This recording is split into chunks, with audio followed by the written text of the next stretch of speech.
Welcome and hello. We just had a countdown, and Kathy and Co were just talking about Grammarly and the kids, all the kids using Grammarly. So that'll be a perfect way to do introductions. Welcome to our show, Building a Partnering Trust Culture and New Foundations for Sustainable Growth. We love having our LinkedIn Lives and our amazing guests. So we're thrilled that you're with us today. And with that, let's do a round of intros. So Kathy, you have a daughter that loves Grammarly. Tell us more about you. Yes, awesome. So Kathy Mazza, thanks for having me. I am head of our channel sales, all indirect sales at Ooma. We are a 20-year-old UCaaS company. So a lot of time in the space. We've been in the channel for 6 years actually now. Time flies when you're having fun. So yes, thanks for having me. Experiencing great growth as well. So Absolutely. Yes, on your partner growth. Yes. We've been really doubling down in the partner hiring and the channel ecosystem for sure. Congratulations. Diana, my longtime partner in trust building and training programs. Welcome. Thank you. Well, I'm Diana Tedrow. I'm the Learning and Development Director for Cox Business, and we're about a $3.5 billion organization, part of Cox Communications, and I've worn a lot of hats in the channel, and so I'm very excited to be here today. Yes, and we've been on a journey of developing people and these, what we used to call soft skills, but I think they're pretty essential now, so essential skills. Good. My friend Co-Mystery, coolest, working for the coolest company ever, Grammarly. Welcome. Yeah. Well, thanks for having us, Teresa. So in a way of introduction, my name is Co-Mystery. I head up channels and alliances for Grammarly. Previous life at Atlassian, previous life before that at VMware. So definitely been in the tech space for quite some time. What's exciting around Grammarly right now is we are kind of reinventing ourselves as a B2B player, in which partnerships becomes a very critical and essential piece to our growth. And so excited to be here to talk about not only what we need to do to build an ecosystem, but also how to build a sustainable ecosystem becomes that much even that much more critical, right? And Diana, you're with Cox, which is slated a year from now to be integrated with Charter. So lots of M&A. Grammarly just made an acquisition. So there's lots of M&A going on around this space as well, which makes some of the topics we're going to have even more essential. Yeah. All right. Well, let's jump in. And I am going to throw the first question. Diana, we'll have you start off. When you all think about, in this new world, where we're moving at this incredibly rapid speed, these ecosystems, it's no longer a linear channel. We have these partner ecosystems that CEOs and boards are finally getting their head around, are critical for organizations to grow, which makes me so excited. What do you all see as the skills and the behaviors that make for great partnering? And Diana, why don't we throw it to you first? Perfect. Well, such a great question. And I have a unique perspective because I've lived multiple sides of the channel. First as a director of sales and a master agent, and then as a senior channel manager for a carrier, and now leading learning for sales and our indirect channel here at Cox Business. I would say through that lens, I've learned that great partnering isn't complex, but it is intentional. And we talk about skills and behaviors. Starts with trust and strategic mindset. To me, the best partners don't just transact, they operate as true extensions of your team. Now, that means you have to align on shared outcomes, you have to be transparent, you have to stay committed to follow through, and those skills show up as being customer-centric, thinking beyond the deal to long-term value. It's being strategic, that this is a partnership that's a journey, not just transactional. It's being accountable, making sure that you don't overpromise and that you follow up. And that was very important to me as a channel manager. Being insightful. And one of the things I really felt was important when I worked with my partners to help them grow their business is to really understand their business drivers and make sure that I was bringing differentiated value to the table. Again, it's about showing up consistently with those skills, not just when there's a quota to hit, but when there's a problem to solve or a relationship to nurture. To me, those skills build credibility and long-term success in the channel. And those are all skills, and I've worked with you, Teresa, on building skills over time that people can master and get better at. It's not a situation where if you don't bring them to the table, you can't get better. You absolutely can, and it should be a primary focus. Great. Thanks, Diana. Who else wants to take a pass, Kath? I mean, I will, but it's really hard to follow. I mean, Diana hit, I would say, the nail on the head as far as partnerships. I always tell my team, like, what we're doing, it's not hard, but yes, to your point, you have to be intentional about what we're doing. And, in channel, indirect routes to market, we're the quarterbacks, especially on the sales side of the house. We're the quarterbacks, and we're the front facing for our organizations, which means that we don't necessarily do the things. My team's not responsible for fixing the billing or implementing, but what we do have to do is we have to keep all those balls in the air. And we talked about building trust over time and creating that successful partnership. It's not a one and done. So I think our team has to be super intentional. We have to deliver on those promises, so not over promising, but we have to be consistent. We have to make it easy to want to work with us. And people buy from people but that they like, but you have to be solving the problem and helping them. And I've seen this grow. So I've been in technology since I got out of college, and I've tried to leave 1,000 times. You can't, it's just Hotel California. You can't leave. But as we have grown and as channels have grown, I do think that what sets kind of mediocrity and successful channel folks and channel salespeople, channel account managers, whatever you want to call them, is that ability to be able to manage all of those things. And I always tell my team, we're not going to do anything for one deal, because it's all about trust. So we have that long trust and that integrity that follows you from organization to organization. And that's always been kind of the cornerstone of what I tell my team is integrity and ethics are really big drivers. So I agree with everything Diana said, and I'm just kind of building on that. Mm-hmm. Yeah. We talk about partner lifetime value. It's not a transaction, it's for the long run. And if I could give young people one thing, that would probably be my lesson, is invest for the long run in relationships, business, all of those. And I'm sorry, that's what we as leaders in the channel, that's what we have to take back to our, the boards and the executives. Mm-hmm. It's not customer lifetime value. It is the partner lifetime value. I'm so sorry. Mm-hmm. No, that's great, Kath. That's great. Go ahead, Co. I couldn't agree more. I don't know what else to say besides what Kathy and Dan have mentioned, but I will add a couple things. Number one, I sign all of my internal messages to my team, and even internal folks in general, as great partnerships start with us. Mm-hmm. Right? So how are we actually being great partners with our own teams and cross-functional teams, which really sets the expectation of how do we want to treat our partners and mm-hmm. build a partnership and relationship. I think a lot of that comes back into transparency.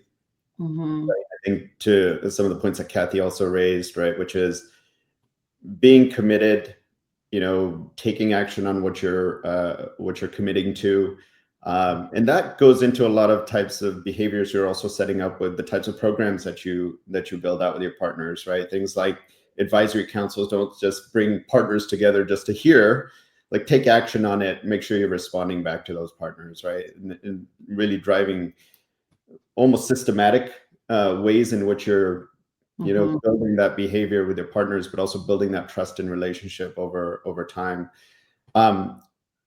My philosophy that I drive when it comes to great partnerships, to your question, Teresa, is, a lot of people think that it's all about the business proposition and how much money can partners make. It really starts with a relationship.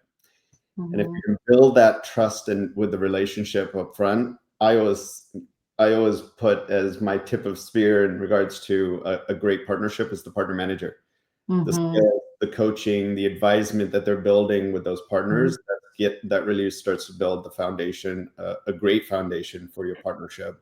And then the money comes after that. Mm-hmm. So a lot of relationships kind of make it or break it based on the partner manager relationship with those partners. And then third to that is, how do you operate?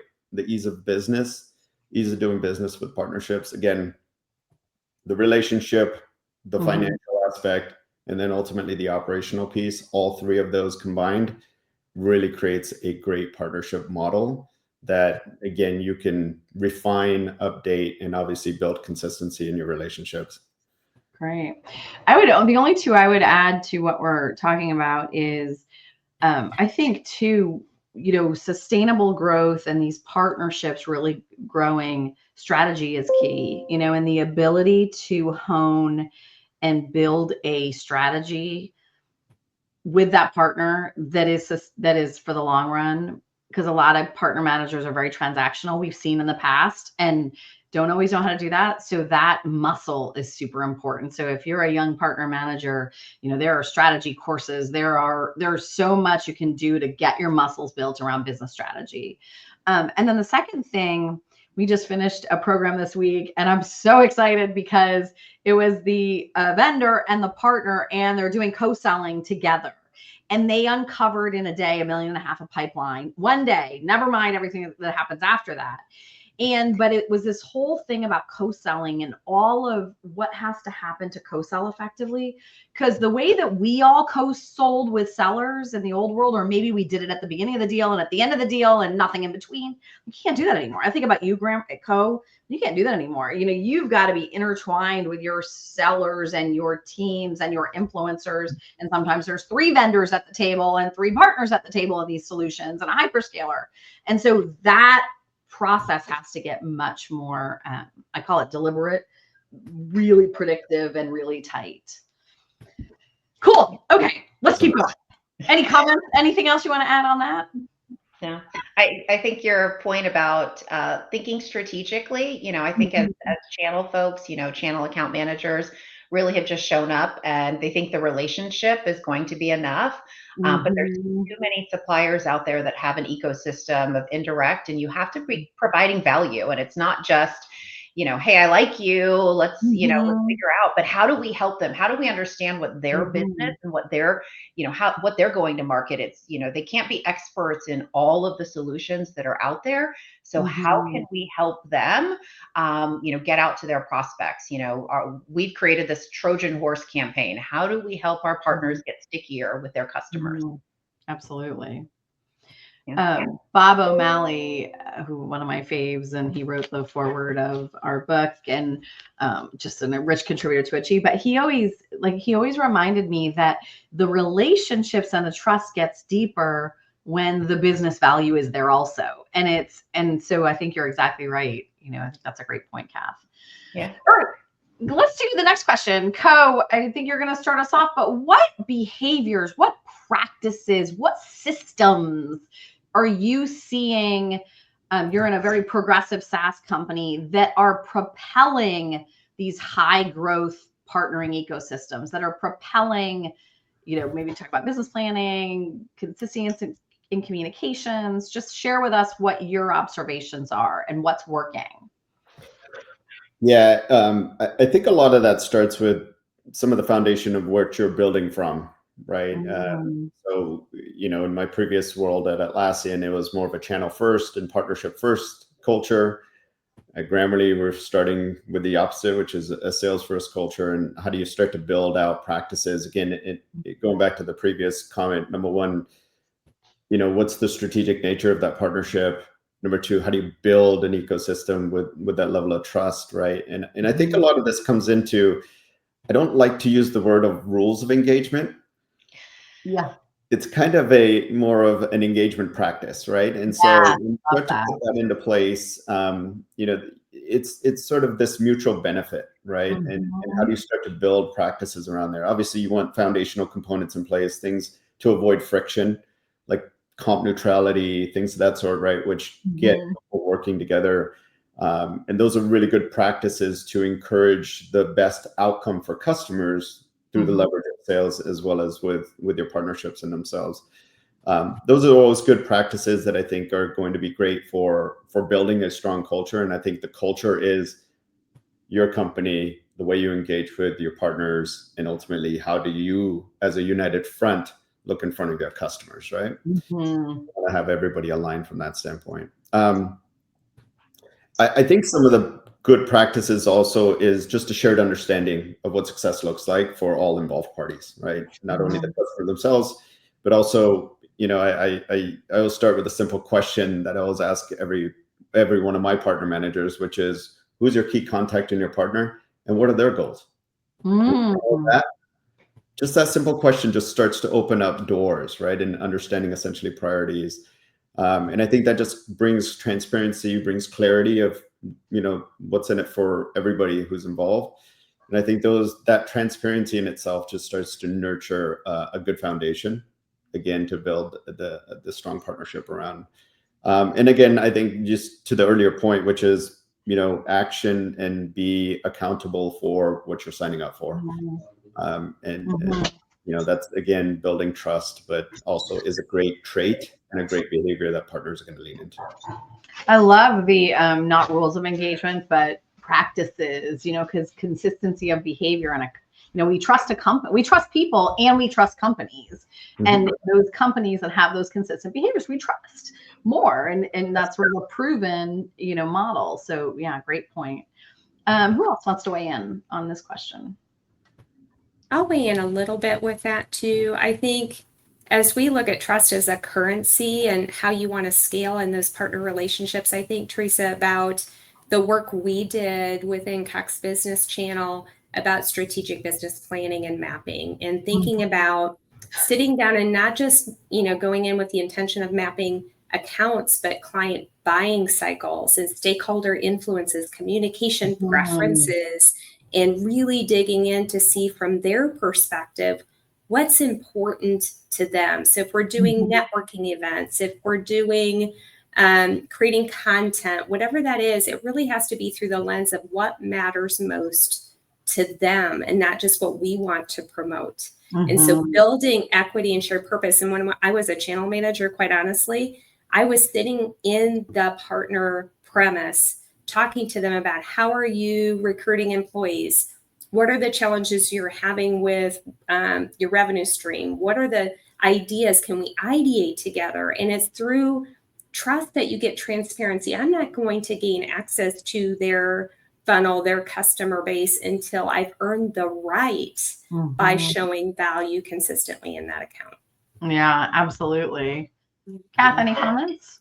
I mean, I agree 100%. And I say this all the time. We have to earn that right. We have to earn the privilege to work with these partners. And it is built over time. And, I think that as a hiring manager, I look at established folks and, I think we all do. We all back channel, what is their perception in the market? How are they perceived by partners and the ethics and integrity? But I think you said this, it's like delivering on our promises. And it's so easy. But if I'm going to say I'm going to do something, that's on me. And the last thing that you want is you want your partner to have to come back and ask that. So if I think it's going to, be Wednesday that I can deliver that, I'm going to give a little bit of time because, again, to that point that I said earlier, I'm not necessarily responsible for getting it done. But I may have to, there may be some changes in timeline. So I'm going to say Friday, and then I'm going to over deliver on Wednesday and Thursday, and I'm going to build that consistently. And so the partners, like you said, they come to trust us, and over time we're going to get more information, and it's going to be more of a two-way street. Back and forth with the partnership. And that's really how, that we are all going to get this one-to-many in our ecosystem. So for sure, I agree 100% with everything everybody said. Let's talk about a few things that we see break. I think about trust breaking behavior. One of them is I was with an account manager and he goes, "Well, I own this account." No. I was like, "Oh my God, since when do you own a customer?" Right. And a good friend of mine said, account ownership is dead. Like there's no more of that. Anybody that has that mentality still is operating in a world that doesn't exist anymore. And I thought, oh, wow, that is a great one. Any other trust breakers that we would say don't do? Things you see?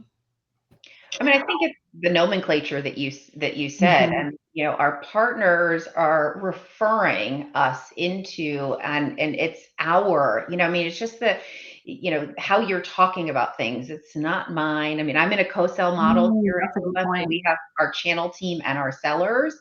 And, we have to be over communicative, which is why, Teresa, we did PQI together as a team, is, we have to start with the trust internally so that it's So true. so it's a perceived trust externally. And, we all have to be on the same page through that journey.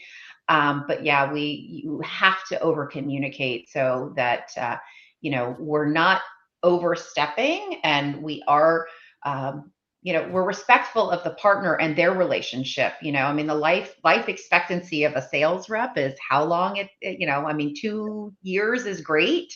A lot of these partners have had these customers for decades. And so if we can build that trust and ask the questions, what else is going on? Our solution is likely not the only technology that they're considering.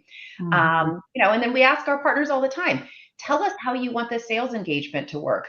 Do you just want me to be keep you in copy? Do you want to run point? Do we need to, and if you ask those questions up front instead of making assumptions, because I worked that way with, Maz and company yesterday, but, Teresa and co want to see it this way. So, it's just asking questions and talking. Yeah, that's fantastic. Any other ones? Co, anything else from you? Yeah, it's I think to your point there, Kathy, like partnerships and just partners in general, especially as you start to evolve beyond just the reseller base, you're looking at SIs and strategic relationships happening between partners. The trust building can break when you start to compromise what you're asking partners to do in front of their customers, right? Or for customers.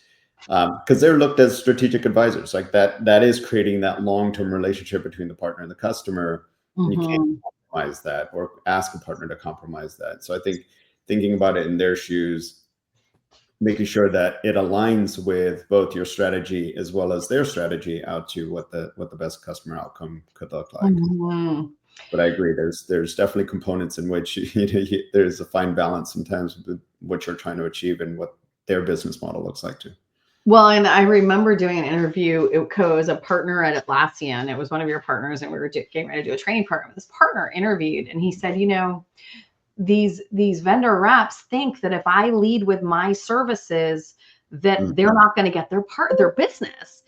But if you really look at these deals, they actually get stickier deals, bigger deals, more profitable deals, and they stay in those accounts longer when I lead with my services. Yes. And I remember that, and I thought, oh my goodness, like how do we get in the minds and the hearts of the other? Another example was this morning. I was with Larissa, and there's a funeral happening for Chris Jones, who was an amazing leader, and it's here in DC, and so they were in town for that. And she said, we as a company have to share more because the hyperscalers are there. These customers are buying from the hyperscalers. They're embedded in the hyperscalers. If we think that we're going to disrupt that, no way. So how do we leverage that more strategically? How do we leverage those to deepen the value that we bring our customers?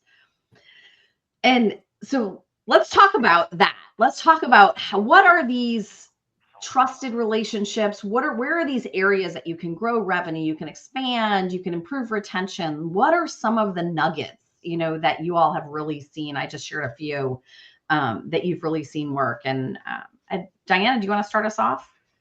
Sure. And I kind of want to step back to what you were talking about, trust breaking, because as a master agent, I was very protective of my relationships. I worked very hard. The customers, the end users would actually send carriers to me and my staff. And the things that would break trust with me would be some of the things that were discussed, taking pieces of the account or solutions that were not discussed. Another one would be, did you live up to your promise? Did the services install? Did they work as stated? Did they bill appropriately? So if we have all of this additional support post-sale that was not expected, that breaks trust. And as you mentioned, just showing up and following up and being there post-sale, all of those things build that trust. But, as we look at the things that grow revenue as well, I really looked at how do I bring my people, my processes, and my purpose to bear for that agent. Because Mhm. I was a Love part of a that. small business when I was Right. a master agent. And so having access to all of the marketing resources, having access to expertise, to engineering staff, it's that value proposition that you bring to the door that helps you go deeper in breadth and depth in terms of that customer base for the Mhm. agent. It's how are you going to be an extension of their business from an expertise perspective that others can't? Yeah, absolutely. Comments on structure and things that propel? Yeah, there's quite a lot.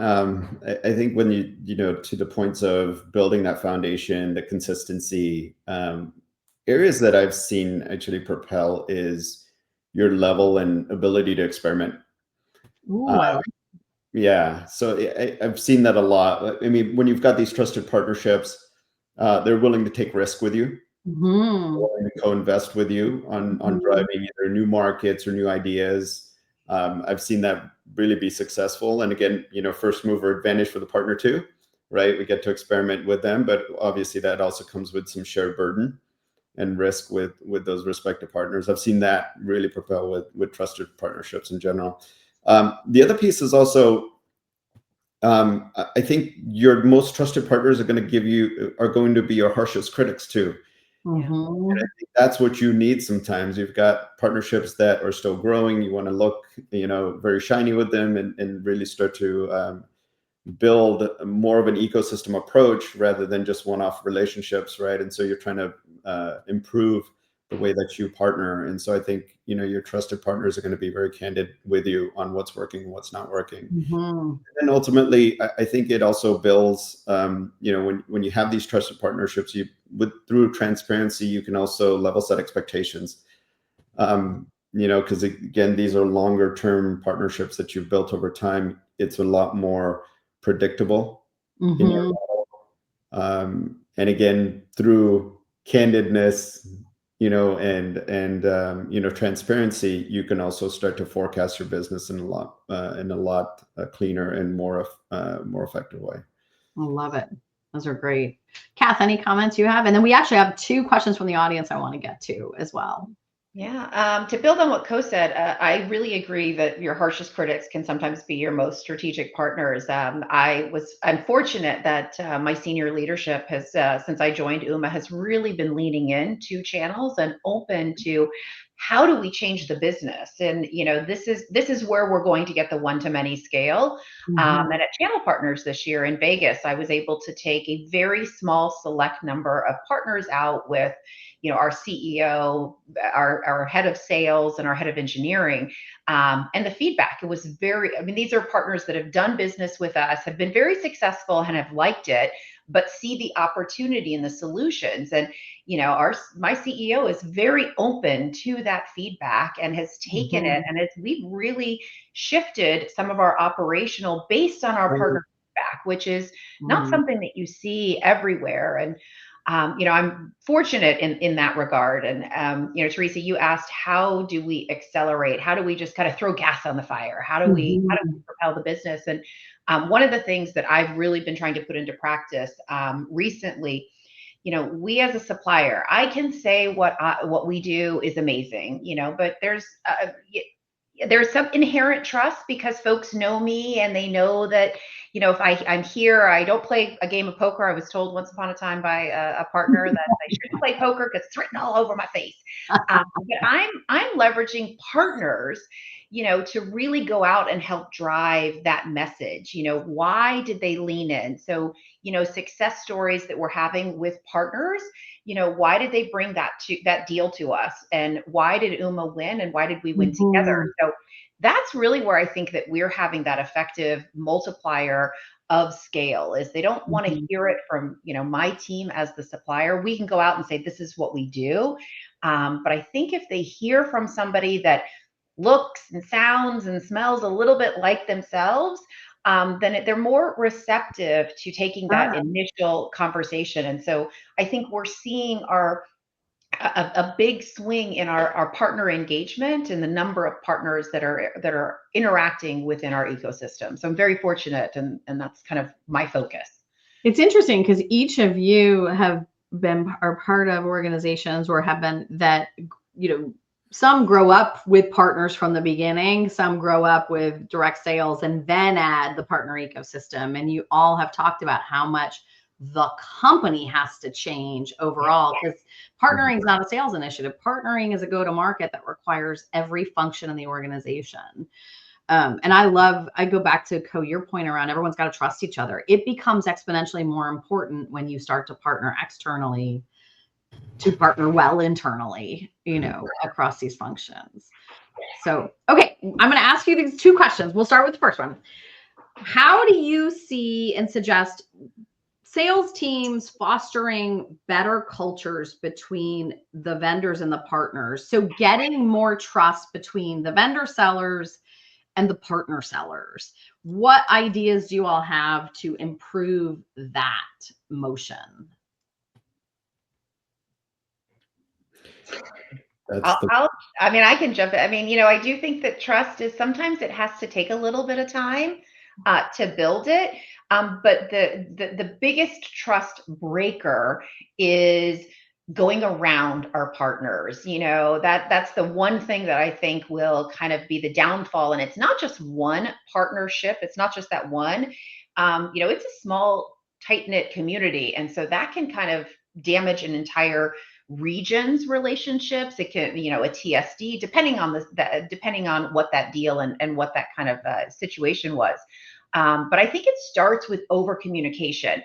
We rely so much on email and back and forth.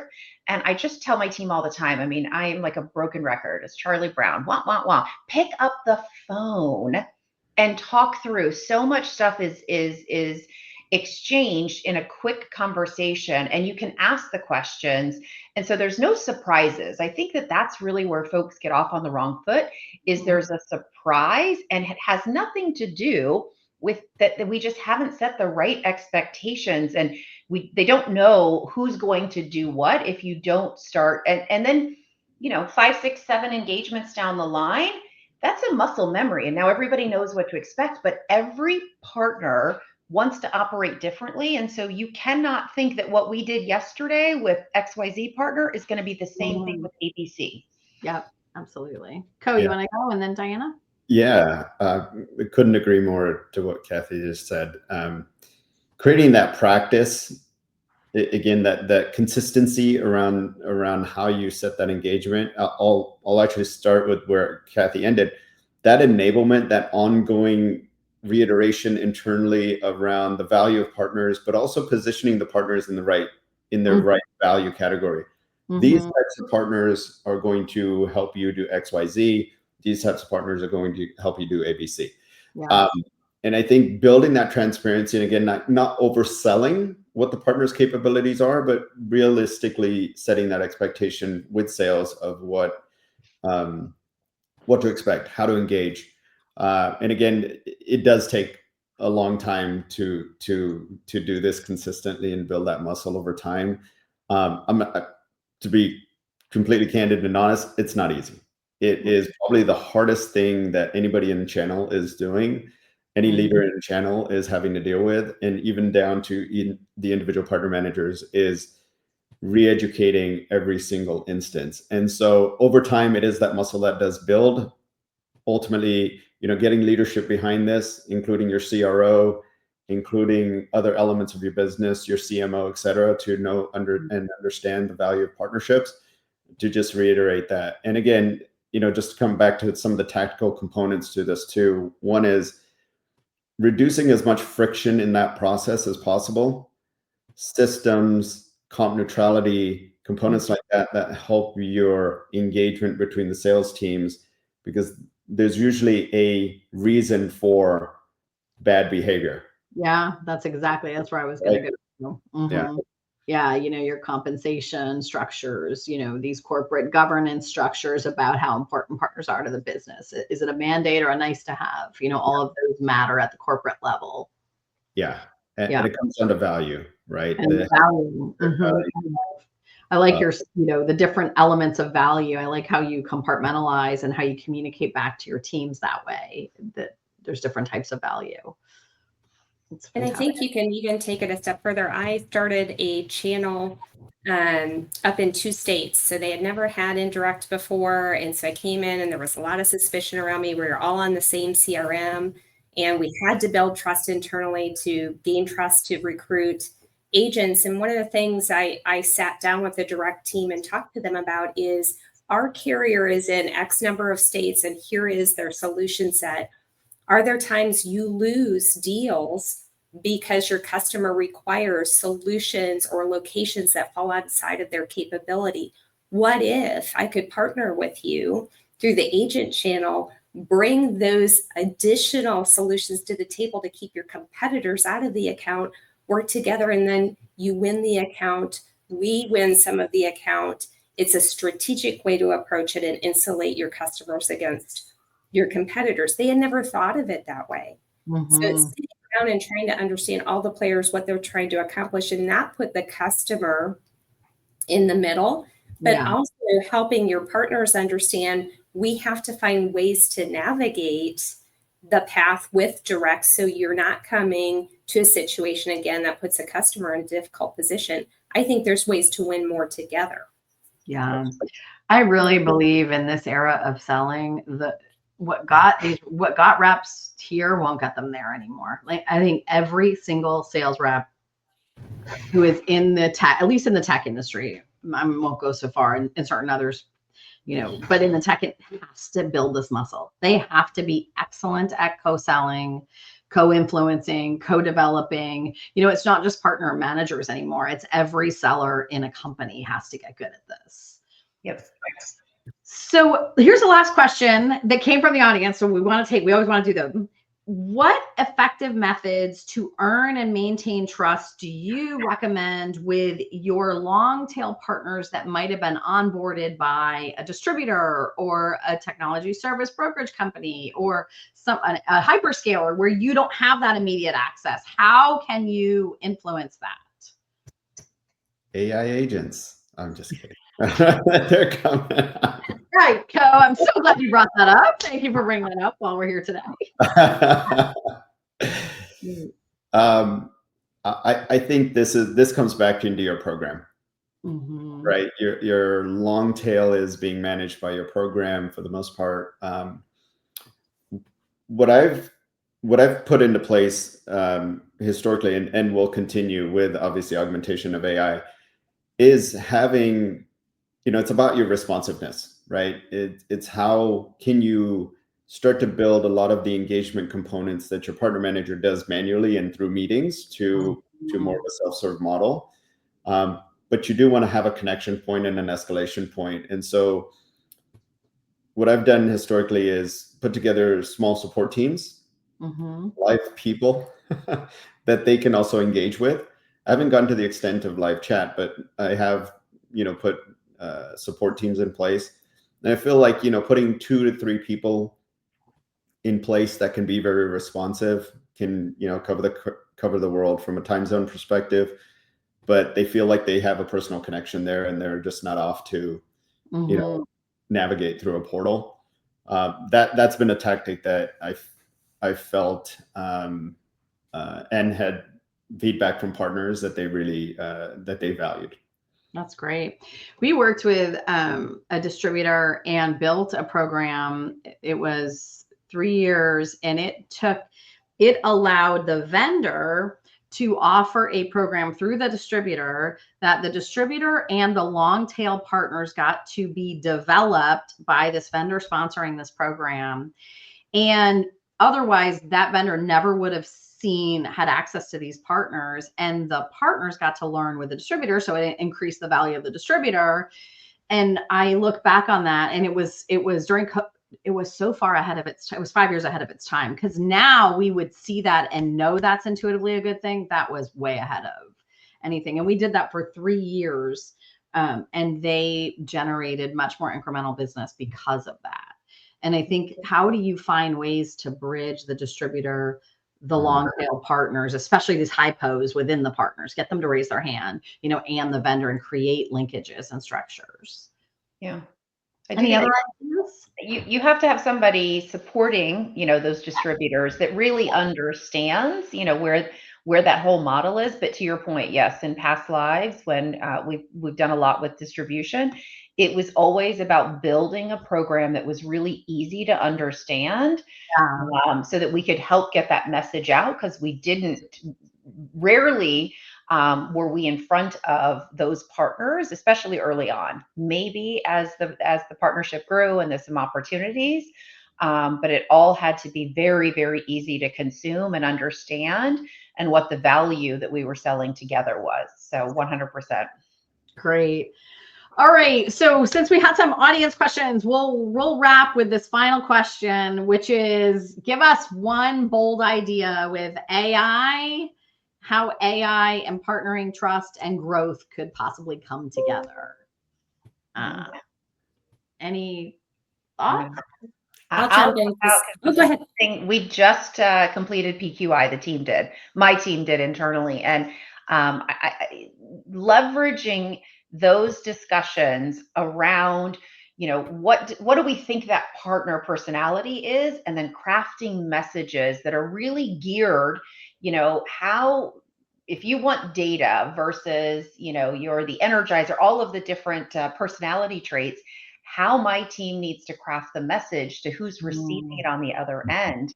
And now the team has really taken that to the next level. So we're doing a lot of email sequencing to partners based on, these are transacting partners, these are, our top partners. So we want to make sure that we're in front of them in a different way.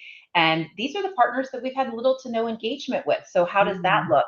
But leveraging AI so that those are tailored messages, instead of it just, cookie cutter, everybody gets the same message. Has the team really saw that first, what the capabilities were with PQI, and now they're trying to figure out how that they use that, instead of, sitting.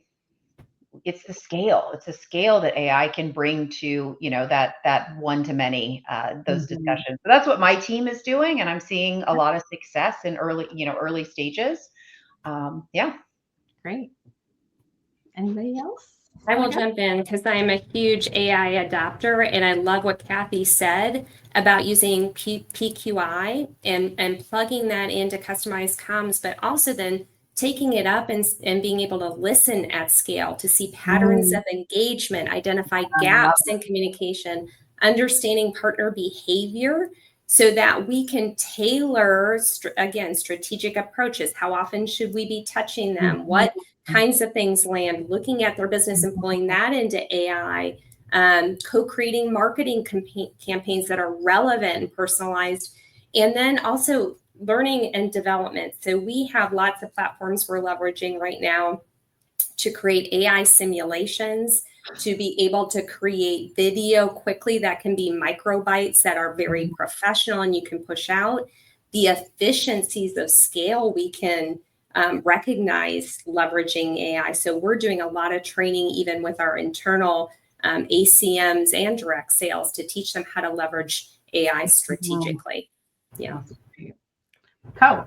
Diana's point is spot on. I think people are just overwhelmed with so much information today. Micro learning is going to be so essential, because partners or even our own teams need information at the time of action. Right, exactly. So how do you start to one, use the data of their workflow and their engagement with you to actually start to deliver on that micro learning? Obviously, Grammarly in itself has been a tool that's heavily used, and our big push right now is actually getting a lot of our partners, sellers, to actually use Grammarly. So thinking about it, but also seeing the power of AI in their work productivity. But when you think about how they learn, when they learn, and the power of AI that can actually be a little bit more predictive or can assist them in their productivity, that's going to be the most critical thing. And again, not revolutionary, but I think practical AI usage is going to be very important for us out of the gate. We're not going to change and revolutionize the way our partners are working out of the gate. However, what are the tools that you can actually deliver for them that can be practical applications on how they can better engage with you? So learning is number one. Secondary to that is just how do you start to automate a lot of the engagement points that are transactional? Program inquiries, order management, all of those components that you can actually help assist. And we all know that a lot of our programs are underpinned with things like deal registration. It's like, how do you start to automate a lot of that type of interaction, provide more information at the time of that interaction point? Yeah, absolutely. I love those. And I do, I look at AI, we're not doing any training anymore without AI in it, because everybody's got to develop their muscles in AI, just like they have to develop their trust building muscles, And so we have to learn how to leverage AI effectively, maybe initially operationally and transactionally, and over time it's innovative. It'll help you innovate. It'll help you do things completely differently. So wow, you guys were great. We went long because it was quite meaty. So people think, oh, trust, that'll be a quick conversation. Look at everything that we covered. So one final piece of advice, we'll just do a quick round robin and then we'll call it a day. If you have one piece of advice, what is your advice, Diana? I would say work with AchieveUnite, because that was probably one of the best things that we did, is create custom learning development to help scaffold learning over time, to ensure that we are taking the right content at the right time, creating strategic muscles with our ACMs so that they are truly walking into those accounts and not seeing them as bits and bytes, but seeing themselves as a part of that team, driving that customers planning for profit.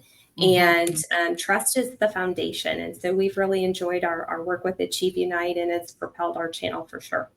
And we started very early with, you all helped shape offerings that are much more mainstream, and we've been partnering together many years. And I think there's something where training is not a one and done, and you really have that philosophy. And I think it's fantastic. Who else? One piece of advice. I would second what Diana just mentioned, which is PQI. Understanding, PQI it was great for our team to just better understand how to better engage and partner, be great partners ourselves. Spend the time understanding your partners, and not just their businesses, but the people. And when you can understand the people, you can build a trust.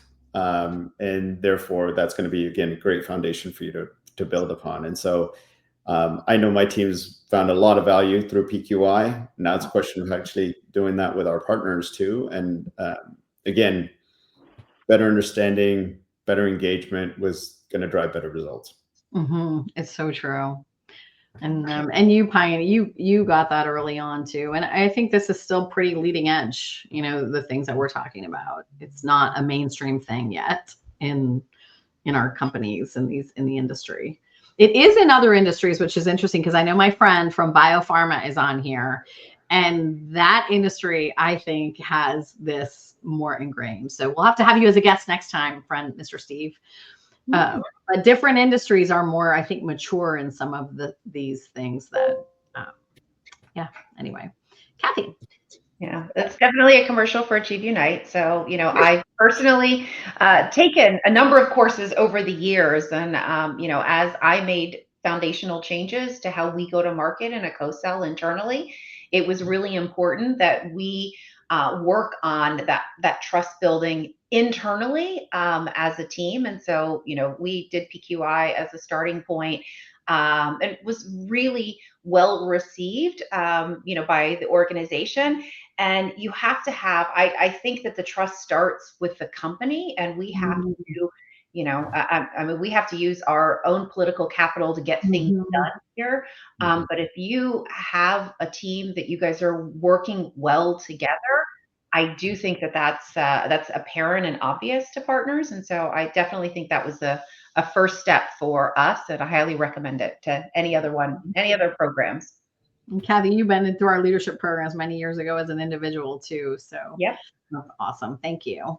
Yeah. Thank you so much for joining. I hope that you found value and nuggets out of this. I thought today was great, and I love the chemistry that you all had with each other. So, and they didn't get to meet up ahead of time. So you guys met here today.